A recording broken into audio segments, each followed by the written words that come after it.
Welcome, everybody, to the second hour of Mindshifters Radio. And today is Tuesday, November 21st, 2023. And our call-in number is 563-999-3581. And press 1, and that puts you in the queue to talk to us, and we would love to hear your comments and questions because that makes this your show. And it helps us to direct what port in, and we appreciate you being on our team, and we're glad that we are on your team. I'm going to check with Michael. Hold a moment. Okay, he is dialing in. So we are here to support you. That's what this radio show is about. And so we've had some really good discussions the last few days, and if any of it has triggered anything, Michael quoted a lot of Carl Jung yesterday, and I put the links to, I think, most of those, and have them in the show for yesterday. And so we hope that we are going in the direction that you want to go. So press 1, let us hear from you. And rebooting the chat room. It won't let me in while Dr. Tim is on, so hopefully that will be cleared up and everything will be going good. We've gone a few days now without technical issues with Blog Talk, so let's hold that stays that way. Hope that you are in happy gratitude preparations for Thursday. You're meeting with family that, you breathe and you are ready to work through any family issues that have not been dealt with, because they will be triggered and they'll come up for the next layer. So we do hope you have an enjoyable Thanksgiving. As far as I know, we are going to be live on Thursday. So we will be here with you. And Michael is with us now, so I'm going to say welcome, Michael. Thank you, dear heart. Welcome, everybody. Glad you're with us. Delighted to have this opportunity once again to carry on the conversation. And I'm going to invite once again questions, thoughts, insights that have come from working with Aramaicism did last week way. 4 hours of intense information that came to back at the network stuff. Michael, you're cutting out. Make sure your headset's connected well. Yeah. All right. Is that any better? Let's check it out. It is. Go for it. Oh, okay. So I'm thinking there still have to be questions, thoughts, process around the Aramaicism bit. So I'm going to open that window again and invite somebody to give us some thoughts. I know I got a couple of texts from, wow, that was a pile of information. And it's the kind of information that you listen to over and over and over again. It comes after, so at that point, 35 or 30 year point, working time you become fluent in conceptual language, starts to make sense. And I'd love to have some conversation about first century for me. What it meant to you to have the insight of the difference between Greek, Latin, and English conceptual framework. So one's most important is Aramaic. And if someone would press 1 and let me know if it's my phone. Michael, you're still cutting out on my end, but it may be my phone. So if someone on the switchboard will press 1 and let me know if it's clear on your end, then I would hang up and dial back in. Is anybody out there? Hello? Okay, hand went up. One, that'll let you. Yeah. So 847, you're on the air. Who do we have? And is Michael coming through clear? No, he's breaking up. It's Don. Oh, hey, Don. How are you? I'm good. How are you? I'm rocking. Doing well. Let me hang up, and I'll try dialing back in again and see if I can get a better connection. Jeanie, if you want to go ahead and chat first. All right. Thank you for letting us know that. And so he'll dial back in, and we'll see if it's any clearer. I thought sometimes it's my connection, so I thought, well, maybe everybody else is hearing him okay, and it's my phone. So we'll see how he comes back through. It's absolutely pouring the rain here. I don't know that that would have anything to do with cell signal, but okay, let's try it again, Michael. Let's do it. And you must be mute. Any better? Okay, talk a little bit and let's see. Oh, yeah, I'll talk. So Aramaicism, term point, established. No, it's still cutting out.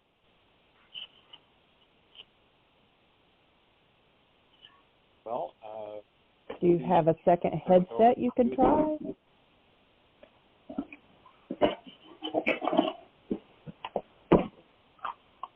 So you want to turn it over for a minute? Let me check it out. Okay.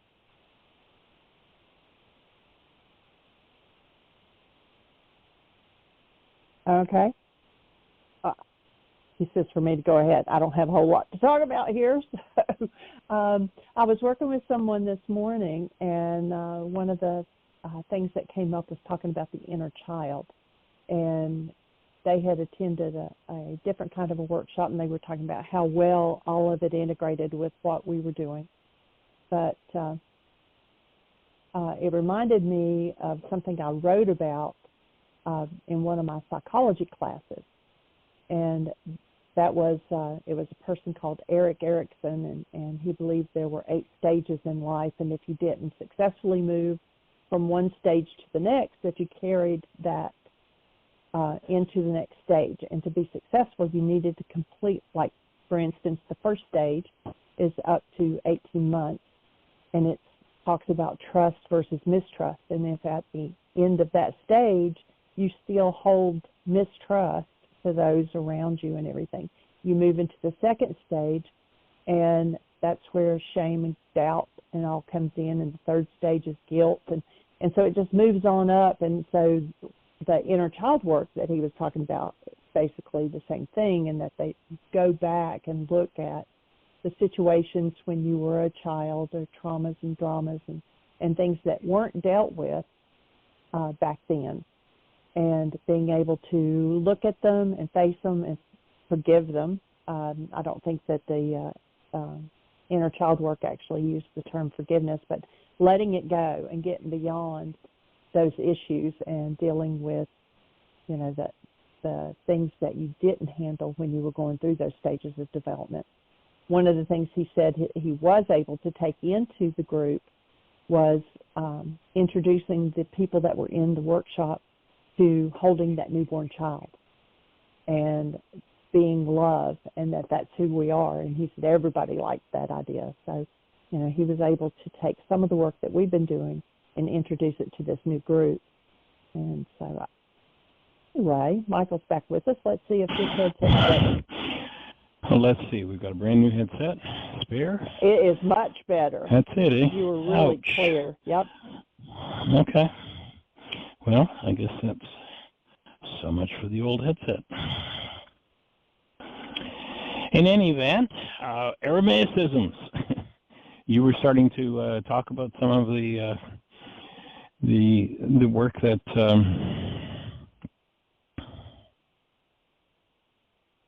was introduced. Yeah. Yes, Jeanie, I was just telling them, you know, we're talking about the inner child work and going back and facing issues of, you know, the drama and trauma that happened when you were a child and you didn't have the tools to face them. And so a lot of the work that he did was around that and learning to like who he was and not depending on having somebody else to bring that satisfaction to his life. Sounds like power person dynamics of approval. That's a big one on the planet. That's a big motivator for half of the world, I think. In any event, anybody have any thoughts? Any questions? Any thoughts on the Aramaic, that what it stirred for you as you listened to the Aramaic? I find it interesting that the man who is responsible probably statistically for more deaths on planet Earth than any human being in history said the way to destroy a culture is to change the meaning of its words. Vladimir Lenin. Change the meaning of words. And one of the things that just so powerfully grabbed me when I first came across the Aramaic was how the definitions of so many words have just been totally lost, their original definitions. And so people listen to the man named Yeshua and what he had to say, and they think they're hearing what the man had to say when the meanings of so many words have just been disappeared, that if Yeshua sat in most of what I will call churchianity today, he'd say that's all Greek to me. A lot of really wonderful people really wanting to serve, really wanting to bring healing to the world, and trying to do it with disabled words. If there's anything in your life that you disable, obviously it's not going to work very well. Why is so much of the world in conflict? Why do we have 32,000 sects of so-called Christianity? Can there be 32,000 sects? Can there be two? No, there can only be one. There can only be one teaching as it fell from his lips. And, if there are 32,000 sects of Christianity, then we've got 31,999 false teachings.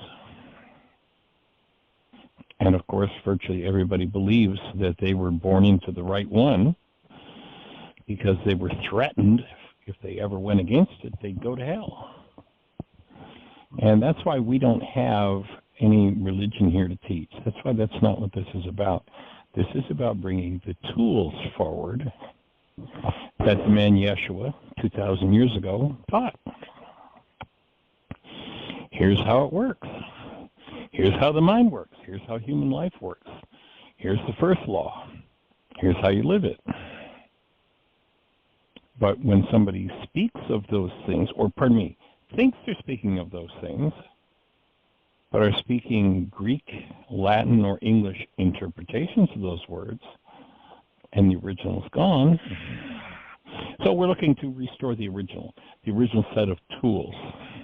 Not a theological system. When I first came across the Aramaic, my background's in electronics with a side study in physics. And when I first touched into the Aramaic, for me, the insight was, this is about physics. This isn't about theology. This is about physiology. My background in medicine, this is about physiology. This is about psychology. This is about genetics. And when they said, just take a simple example, something like the sins of the fathers will be passed, into 3 and 4 generations. Remembering that the word sin in Aramaic is an archery term that simply means off the mark. Those energies that are off the mark are passed from generation to generation. That's genetics. It's not, I can remember being a kid and hearing that and thinking that was some kind of theological threat. Oh, I'm going to get punished for what my father did, or his father, or his father. No. They were simply informing us of how physiology works and how genetics impacts our lives. And to recognize that the tool of forgiveness is a tool for removing the dynamics from the mind that are based in hostility and fear and being restored to the truth of who we are as the presence of love, as Jeanie was saying earlier. I had someone who had written me a question just yesterday on Facebook, a private message, and saying, gee, I've got a brother that's got schizophrenia. What do I do? How do I help him? What is schizophrenia? Well, you remember that goals drive perception. If I have conflicting goals, I'm going to have conflicting perceptions, conflicting constructs of the mind. Now, to some degree, I would say virtually everybody's schizophrenic. Everybody has some conflicting goals, but in the extreme, we have a perception that's over here one day, and now it's over in the opposite pole the next day, because goals bring forward conflicting perceptual constructs from the mind. So a starting point for dealing with and healing something like schizophrenia is, first of all, establish one's purpose. And we do a workshop called Purpose, Personal Power, and Commitment. And the purpose workshop is about recognizing that we live in a culture that brainwashes us into, you need to be a good commercial servant. We need to educate you. Well, if you go to the word educate, its actual meaning, educare, means to draw out. But you'll notice most of what's called education is, oh, we're going to open the lid on the top of your head and we're going to pour in information, and then you're going to be educated. Well, that's indoctrination. That's not education. Education means to recognize who this being is, draw them into experience and existence in this world, and support them in building a container, their own body-mind unit, with all of its thoughts and energetic patterns, supporting them in developing that container as a fit vehicle for their purpose in the world. I think oftentimes the root of something like schizophrenia is somebody has an inkling of their purpose, but somebody else said, no, you need to do this. I remember one man that came to a workshop, and he had a friend who his mother wanted him to be a doctor, insisted, and he wanted to drive a truck. And his mother insisted that he become a doctor, that he get his medical degree. So he went to medical school. And he got his MD. And when he graduated, he walked off the stage and handed his mother his medical degree and said, I'm going to get a job driving a truck. And that's what he did. Having that underlying desire, you know, that's my thing. That's what I want to do. I want to travel. I want to see the world. I want to drive a truck. And somebody else says, you have to sit in an office and you have to, you know, feed people poisons. Sounds like conflicting goals. That's the kind of thing that leads to schizophrenia, would be my offering. And so the first step in healing a conflicted mind is to establish one's purpose. We have a worksheet for that. We have a worksheet for bypassing the brainwash of the world that says you're supposed to be a good commercial servant. If you go to our website, just put in the search title, Purpose Worksheet. Jeanie's probably already putting it in the notes, the link to it. And it's pretty self-explanatory. Fill it in, and you know, it takes time to clear out some of the brainwash, so there might be some conflicting things. But as you clean up your mind, you get really crisp and clear on your purpose. And then, if you want to, the other part of the workshop is personal power. Well, what's purpose got to do with personal power? Well, when you realize that we are energetic beings, we are not physical beings, we are energetic beings, energy systems bring through more power by aligning. Most people want more aliveness, more power, more vitality, and energetically they're misaligned. You know, one part of them's over here, another part's over here, another part's over here, and another part's over here, and they wonder why they can't just coalesce their energy and bring it forward full force. Establish clearly what your purpose is, and then make sure that all of your thoughts are on purpose. If you have 1,000 thoughts that go in another direction, then you've got some forgiveness to do to remove those things that don't support you in your purpose. You want to make sure that then out of those thoughts, you formulate goals that align with your purpose.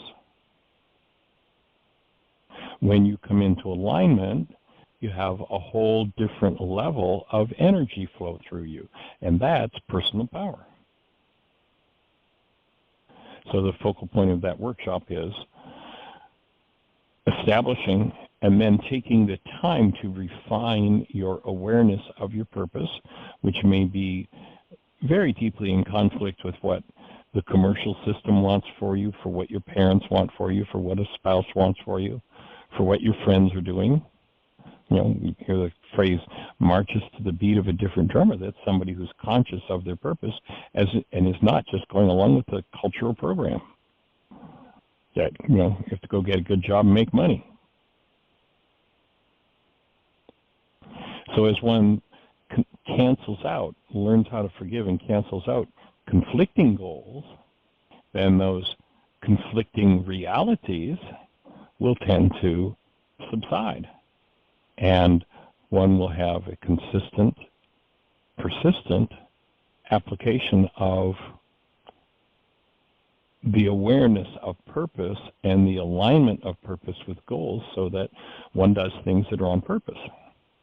You know, when you are not aware of your purpose, oftentimes, you know, people get stuck with doing just what they want to do, and what they don't want to do, they avoid. That changes when you really get clear on your purpose. You find that there are things that you maybe like to do, but they're not in alignment with and don't support your purpose. So what happens? You kick those goals out, you stop doing those things. And then you find that perhaps you end up doing things that you say, I'd prefer not to do this. I don't want to do this. I don't like doing this. But it serves my purpose, so I'm going to do it. And that's just part of the process of getting clear as a human being on who you are.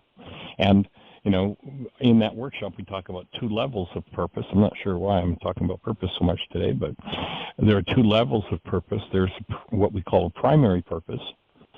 And my offering in that workshop is that we all, as human beings, have exactly the same primary purpose.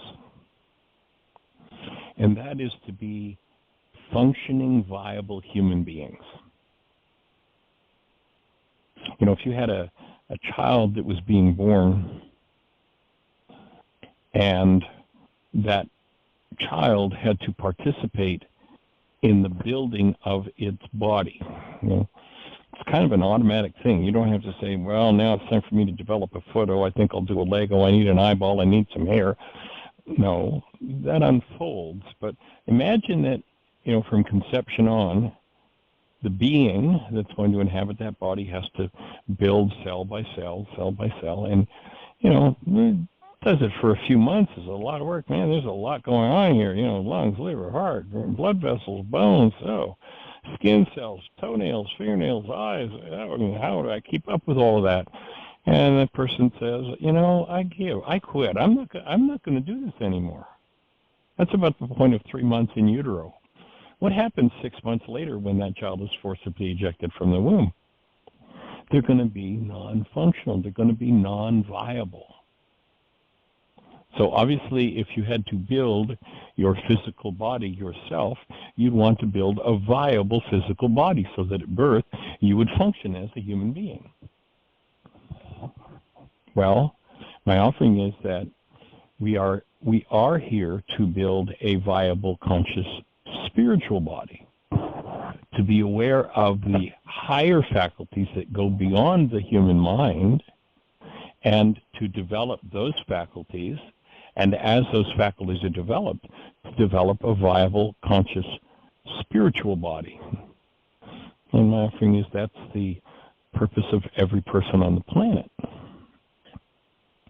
If you look underneath the surface, you'll find that that's one of the reasons, or one of the origins of the whole idea of many of the religions, was to support people in functioning truly as human beings, as the presence of love. We come into a culture, and the specialty of much of this culture that we're in is to knock out the presence of love, knock out the awareness of the presence of love that we are created from. In other words, destroy the spiritual body. It's just don't worry about what can destroy your body. Worry about what can destroy your soul, your being.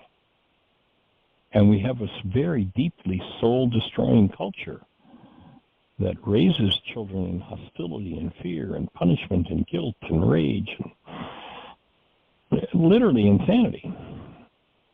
So if that's a space that one has come from, then probably they don't have much of a spiritual body. They may have a strongly developed mental body. They went to school and they learned this trade or that set of skills or this profession. And if that overrides their primary purpose, then that life isn't going to be a very viable life. Then a secondary purpose comes along, and that's where we each have a unique individual secondary purpose.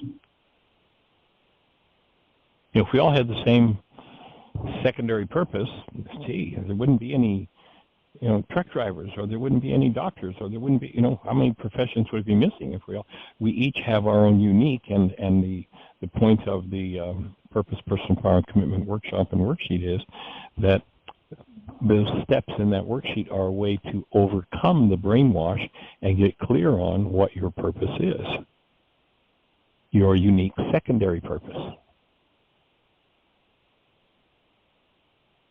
And then when you align your primary and your secondary purpose, and you align that with your goals, your thoughts, your behaviors, then that's when you align your energy in a way that brings through true personal power. And I have a definition for personal power, the best definition I've been able to come up with yet, and that is that personal power is the ability to be continuously aware of and function out of your true being as love. That's personal power.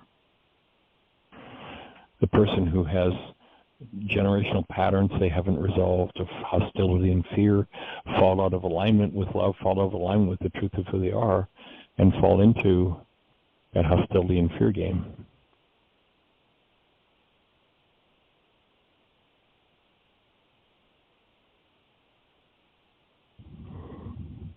And then, of course, to make a commitment to that process becomes, rounds out the title of that workshop, Purpose, Personal Power, and Commitment. But the worksheet is on the website. If you just go to whyagain.org and look for Purpose Worksheet, or put whyagain.org in a search bar, space, Purpose Worksheet, it'll take you to it. You download it and fill it in, and if you work with it and you have questions about it, of course, that's the reason we're here with the radio show, to answer those questions, to support you in it.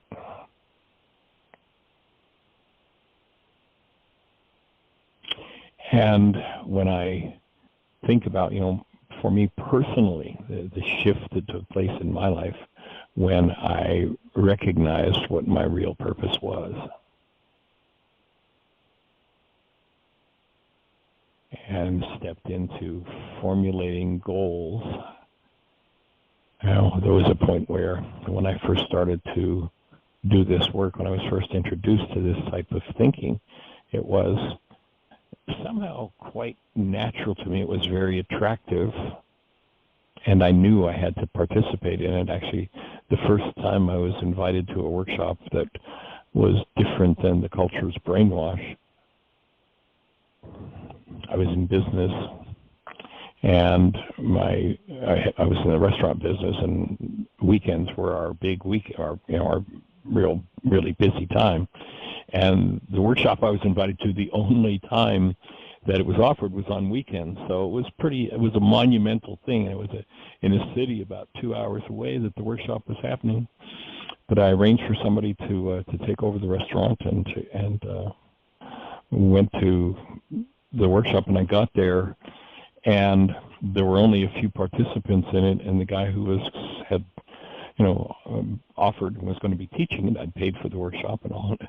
And he just said, "There are enough people here. I'm not teaching." He canceled it. But, and which, probably should have soured me on it. But I had just heard a little bit. Actually, there was a friend who had done this workshop, and he said, this is something I didn't like at all, but Michael, you might be interested. He told me a little bit. And it's like, I just knew I needed to be there. And it took about 6 years of getting clear on what my purpose was for me to walk away from the business world and step into teaching and to develop this body of work. So I'm thankful for having discovered what my real purpose was instead of floating around in the business world thinking it was about making money. So things change direction dramatically for many people. I've seen that happen over and over again when people discover their purpose.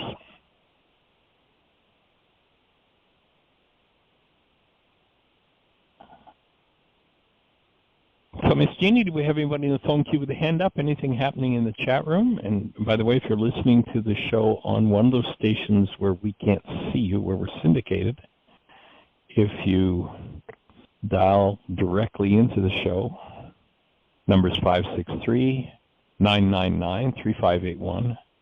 You'll be listening to the show on your phone, and then if you push 1, that will raise your hand in the control panel. Jeanie will know you want to talk to us. So, Miss Jeanie, what's happening? The only hand up is Dawn's. I'll turn his back on. I think it's just still up where he was letting us know that your headset wasn't working real well, but let's double check with him. Yeah, no real questions right now, but I do want to contact Michael later, maybe about an avicen for someone that's got a supposed diagnosis of avascular necrosis. Okay. Well, I'll give you a shout after the show, Dawn. Okay. All right. Thank you. Delighted. Blessings. All right, Miss Jeanie, we're at about the 30-minute mark. We've got 30 minutes for conversation. Let's open the gates. Who's there? What's on your mind?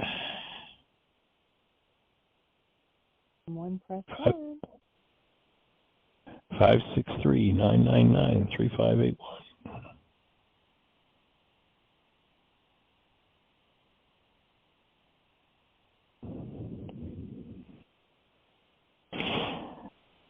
Well, I don't have any other thoughts at this point, Miss Jeanie, so do you have anything to move in the direction of? No. I shared, the person that I had worked with this morning and their discussion about the inner child, but other than that, I don't have anything. Somebody press 1, or if you're in the chat room, ask a question. Help us direct the show. Which way do you want to go? Well, one of the thoughts that comes to mind is, and this one just for me comes around again and again, is to recognize that perception is nothing but a construct of the mind. It's, to me, is so important to recognize that the mind has an output, and the output of the mind has a quality, and that perception is built out of information held within the mind, which is held within the body. Literally, the whole world of perception is built out of and reflects the content of a person's mind. And when we live in denial, and again, denial being when I think or speak as though something outside of me is the cause of what's moving inside of me, when I live in denial, I dissociate from parts of the content of my own mind, and then when somebody or something comes along and resonates that content, I build my brain's image of that person out of that content, and I'm looking at a picture painted on the inside of my eyeballs, and I think I'm looking at that person. But everything that makes that person up, and everything that I feel that I think has something to do with that person, is simply a reflection of what's resonating in me, and showing up as this image on the inside of my eyeballs. Literally, because eyes don't see. Absolutely, totally, completely ridiculous idea to think that something, that an antenna that brings light energy into the structure, that you can see out of that antenna. It's just, I mean, it's silly on its face. And all you have to do is look at any given circumstance to prove that to yourself. You know, sit in a courtroom and listen to 6 different people testify about an accident, and you'd swear that no 2 of those people were at the same accident, or maybe these 2 were, but these 2 were certainly at a different one. How could their realities be so different? Because reality is nothing but a perceptual construct of the individual mind based on the content of that individual mind. And what most people do is they live in a world where they substitute their realities, their perceptual constructs, for the actuality of what's actually going on in the world. And when one has generations of unresolved hostility and fear, that person has never visited the world of actuality. Yeshua called this world of perception, constructs of the mind, appearances. Remember, he said, don't judge by appearances. Your mind makes up 1,000,000 appearances, and when there's hostility or fear, the appearance your mind is making up is based in corrupt data. Literally, that picture is formulated out of data in you that's corrupt. That's what hostility and fear mean within the mind. And that's the time to pick up the tools and start to move out the generational patterns that lead to feelings of rage and guilt and fear, sadness, hatred, vengeance, etc.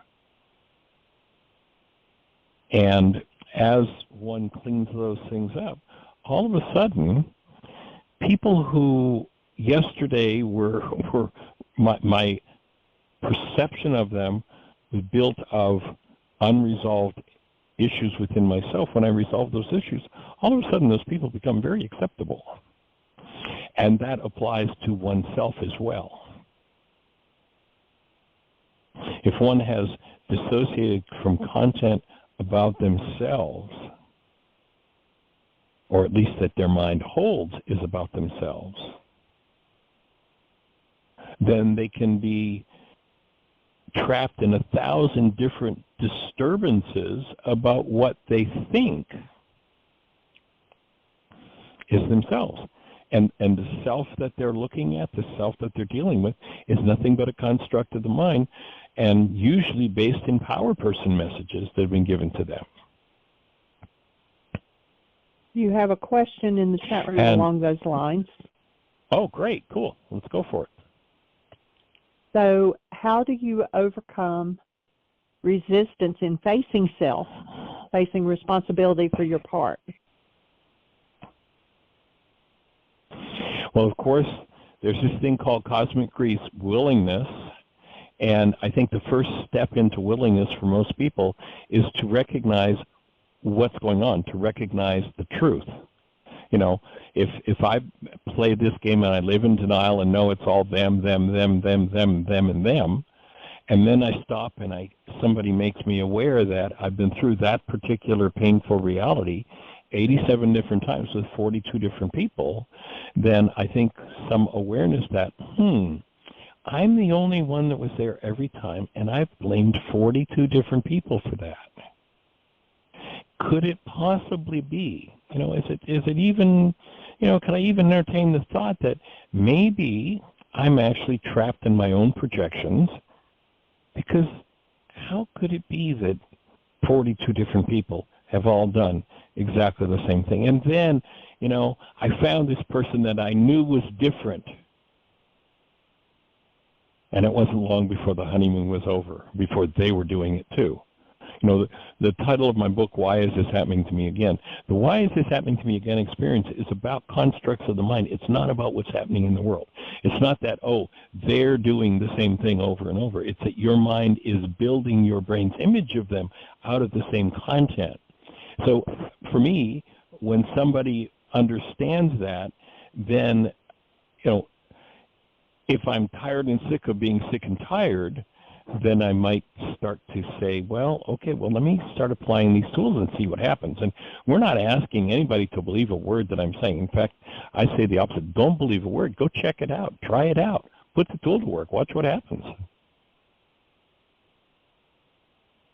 I was talking to a gentleman the other day who was, quite successful in the world. And having retired, he's now living with just a ton of rage that he's never faced. And sooner or later, one has to say, do I like what I'm feeling? No. Am I responsible for what I'm feeling? Well, 87 different times with 42 different people. At least I can suspect that I'm responsible. Okay, well then I'm willing to take a look. I'm willing to take the tool and put it to work and watch what happens. And here's what will happen. Even if you don't believe the tool will work, even if you don't believe a word I say, if you just use it, your constructs about yourself and the people around you are going to change. And when you rid your physiology with every generational influence of hostility or fear, then your own cellular structure will be fueled by the active presence of love. And all of a sudden, serenity, gentleness, extending love to self, embracing others in the presence of your being as love becomes not only attractive, but desirable and natural. The only reason anybody's ever been in rage or grief or pain or trauma is because there's rage or grief or pain or trauma within the system. When you remove those things, and of course, my offering is the purpose of life is to kick us right square in the limitation. Life designed us for life, and the best definition of life that I've been able to come up with is that life is love flowing through a cell.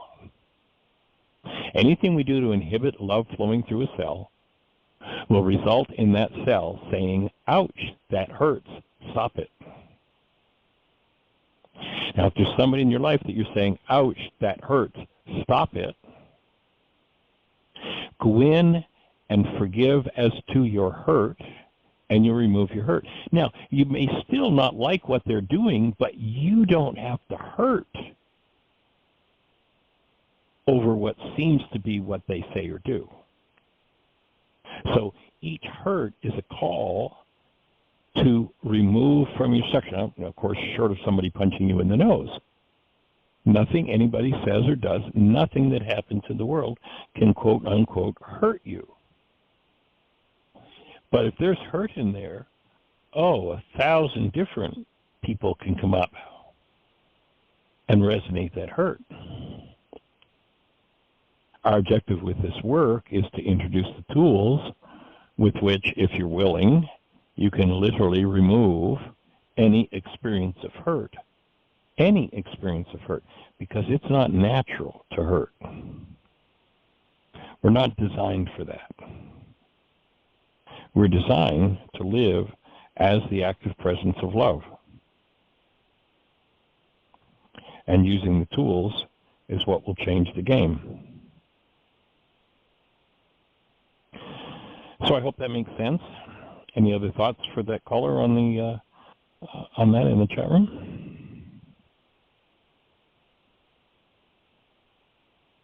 I had to reboot the chat room for some reason. It shut me down. So I know. It's crazy. Okay. Nope, no other comment. No hands up. We have 17 minutes.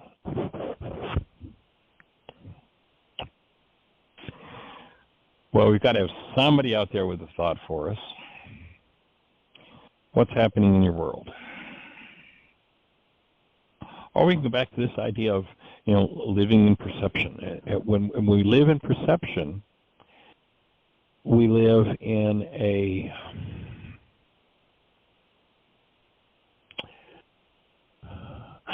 we live in a reality that's always a replicate of something from the past.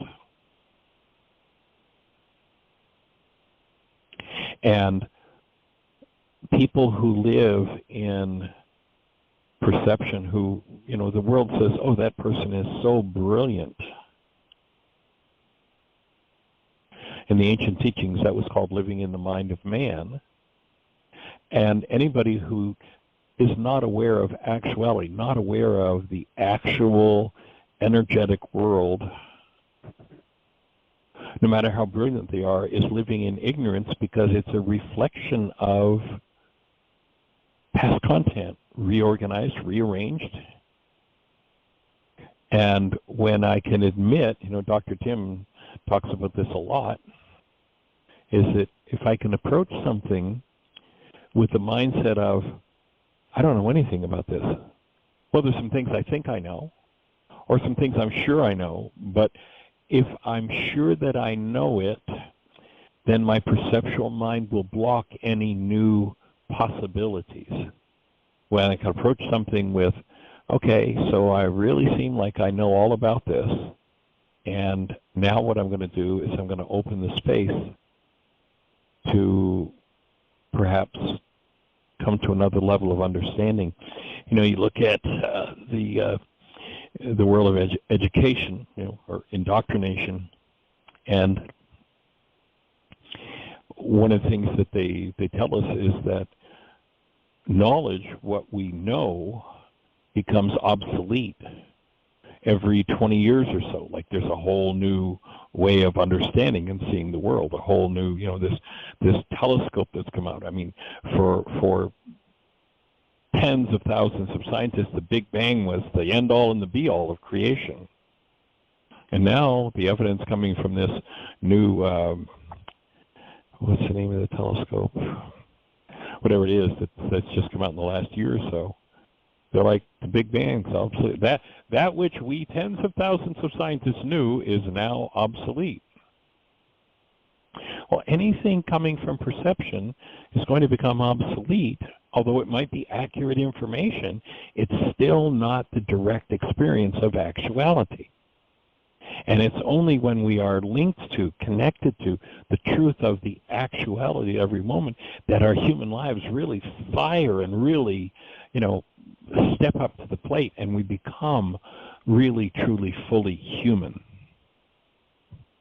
And oftentimes, as you step into those experiences, you'll have an experience and you just don't have words for it.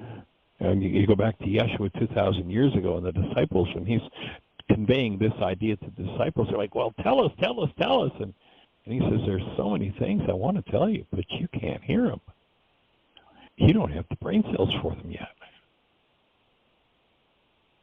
So one of the reasons for carrying on this show, this conversation, is to have a place where anybody in the world can access a conversation about actuality and the tools for achieving direct contact in the experience of the actual life that comes from living in the actual world as an actual created human being called love, and dismantling everything else. And of course, the benefit on our side of it is there are parts of life that you've discovered, there are insights that you've brought forward in your world, experiences you've had, that when you share them with us, with your ability to question or your experiences, everybody that's playing, everybody that's part of the audience gets to go to a new level, gets to go to a new place. And that's the power of community. And, over the centuries, around every spiritual teaching, and spiritual just means actuality, what comes from the actual world. Perception, according to Harvard research that goes back, way back into the 50s, and it's never been contradicted. In a time frame where 10,000 brain cells are firing, measurable units of electrical activity in the brain, the max amount of data going on within that, the construct of conscious awareness, the max amount of data that enters that conscious awareness is 9 bits of data.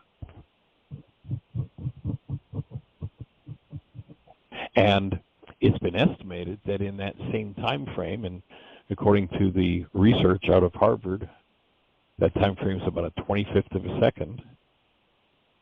It's been estimated that there are perhaps as much as 20 trillion bits of data in the actuality, and our limited senses, our limited ability to construct perceptions, just reflects a tiny, tiny, tiny bit of that.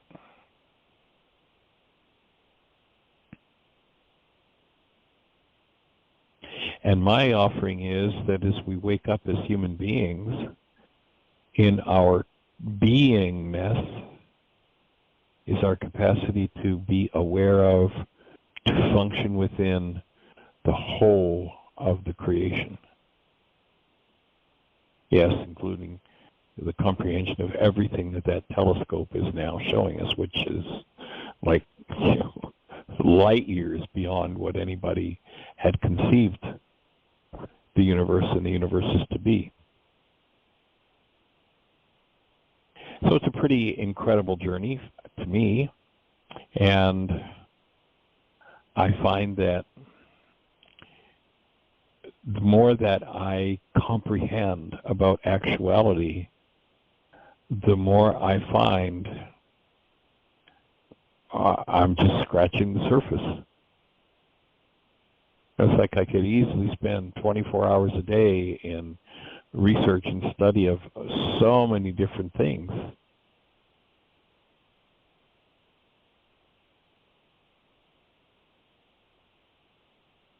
And so to me, the search for what was it Yeshua was talking about when he said, there's so many things I would tell you, but you can't hear them. I want the brain cells to be able to hear them. And then you hear Yeshua explaining that there's this power inside of us that in Aramaic was called Roku Dekucha. You know, in some fields it's been called the innate.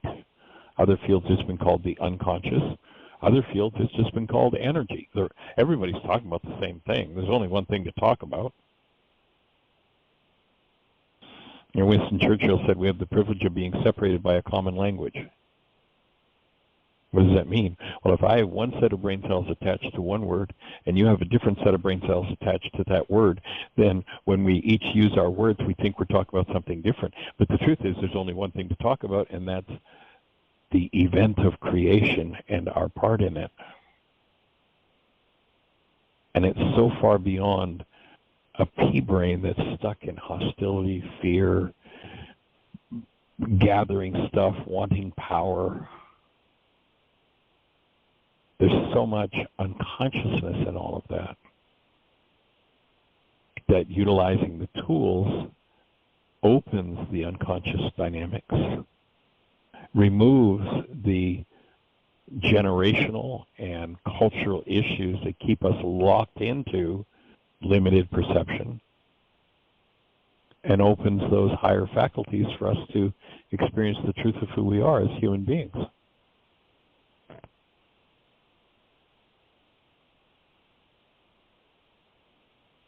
So that's what we're here to uncover, that's what we're here to comprehend, and that's what we're here to work toward. Okay, there was a further comment. Go ahead. Go ahead. They said, it's a tough one to accept that no one can hurt me. Acceptance of this, I find I go into resistance totally against what's taught from society. And yes. I gave them the example. I said, you know, physically they might hurt you, but your mind and your emotions are your own to control. And I gave the example that I got married at 16, and he was very abusive, and I stayed with him for 3 years and finally got brave enough to get out. Yes, he physically and mentally hurt me, but then I carried the fear and the hate for 40 years before I began healing that process. And while he needed to be held accountable, my fear and hate only hurt me. He probably didn't even know that I still existed, and he thought that what he did, he had a right to do. And that, you know, now that I've cleaned up part of that, you know, I'm not saying I'm totally done, but that draws in repeated situations to show me my fear and my hate. and that I could now run into him in the street and not want to destroy him. But that asking what part of me draws the in people to show me my fear, that's my responsibility. And when I clean that up, then I'll draw in a totally different creation. And they said that helped. Perfect example. And, another level of being able to look into that, most of the things that people say hurt them, it's not somebody actually physically assaulting them, actually physically inflicting harm and pain on them, but it's what somebody says. So when I say let's take me as an example, what Michael said on that radio show today really upset me. Okay, let's analyze what that means. First of all, Michael didn't say anything. I haven't said a word on this show yet. And I've never said a word in my life. And I know that I will never say a word in my life. But I do have a little flap of skin in my throat that somebody taught me how to vibrate. And that little flap of skin causes air molecules to move. So in essence, what you're saying, if you said what Michael said upset me, is some air molecules moving into a microphone that's in front of Michael's mouth that caused a little ceramic disc to move, which created an electrical frequency that fed into the phone, that then was converted into and inserted in a carrier wave that radiated out and hit an antenna that's just down the road from where Michael is. And that antenna picked up that carrier wave, decoded the signal, the energy of those air molecules moving, and coded it and put it into, seeing as how I'm tuned to this station, put it into a signal coming out of Blog Talk Radio. And here I am, I'm in Timbuktu, and that signal was transferred to an antenna in Timbuktu, and that antenna radiated a carrier wave that came to, because my phone is in resonance or tuned to it, came into my phone, and my phone decoded that signal and took the frequency of the air molecules that moved from Michael's flap of skin moving in his throat and caused a little cardboard thing in my phone, or plastic thing in my phone called a speaker, to vibrate, and that vibration moved air molecules that then hit the eardrum in my ear, and that eardrum responded and moved some little tiny bones in my ear that created an electrical frequency that resonated information in my mind, and that's what hurt me. Hello? I mean, think about what it took for you to say what Michael said hurt me, or what anybody said. I mean, it's pretty silly on its face. However, we've been brainwashed by the culture. I mean, if you were raised in this culture, unless somebody was really conscious, by the age of 4, you were a very devout, card-carrying member of the one world religion of blame. And that's the primary moving energy in this culture. I mean, just turn on the TV and listen to the blame game. I don't care whether it's in politics or religion or business. How long is the blame? How deeply embedded is the blame game in most human minds? How long has it been going on? Well, go back and take a look. You know, in this Western culture, we hear a story of creation, and we hear about this guy named Adam. And the minute that Adam's life isn't going exactly the way he'd like it to go, he's got God to blame, and he's got this woman to blame. God, that woman you gave me. If that's your inheritance, if that's what your culture has given you, then what your mind will do is everything you don't want to be responsible for that you create in your life, and notice it's happening to you again and again and again and again, 87 different people, 42 different, on and on and on, whatever the numbers are. And there it is happening to you again. And you're the only one that was there every time. Now, that doesn't mean that you're to blame. Don't take the blame game on yourself. That just means there's a part of you involved in what's happening in your life. And when you hold pained perceptions, those pained perceptions will reproduce again and again and again until you learn how to collapse that perception of pain in on itself, access the underlying energy that you've been hiding from yourself, that you've been in denial about, access it directly in the presence of active love, and when that occurs, that pained energy will dissolve.